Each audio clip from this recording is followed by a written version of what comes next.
शेजारील देशांनी ट्रम्पना लगाम लावावा, इराणचा शेजारील देशांना मोठा इशारा।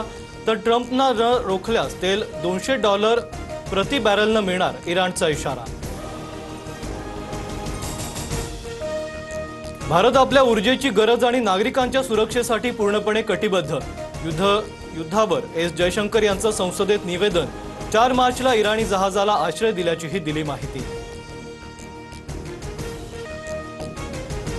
VSR कंपनी मालक VK सिंगची CID कडून सलग 3 दिवस चौकशी।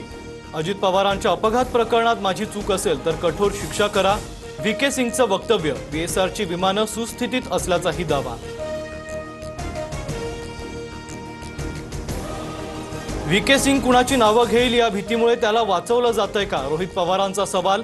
तर VK सिंगला पुराव्यानिशी उत्तर देणार, रोहित पवारांची प्रतिक्रिया। उद्धव ठाकरे विधान परिषदेवर असणं हे मवियासाठी चांगले संकेत असतील, संजय राऊतांचं वक्तव्य। तर विधान परिषदेसंदर्भात एकत्र बसून निर्णय घेतला जाईल, शशिकांत शिंदेंची प्रतिक्रिया। लोकसभा अध्यक्षांविरोधात अविश्वास ठरावावेळी विरोधकांचा गोंधळ, गदारोळानंतर कामकाज 3 वाजेपर्यंत स्थगित।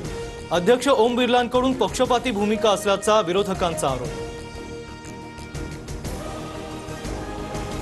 भारताच्या विजयानंतर मिरजेमध्ये जल्लोषादरम्यान हुल्लडबाजी, पोलिसांनी लाठीमार करून हुल्लडबाजांना पिटाळून लावलं। परिसरात काही काळ तणावाचं वातावरण।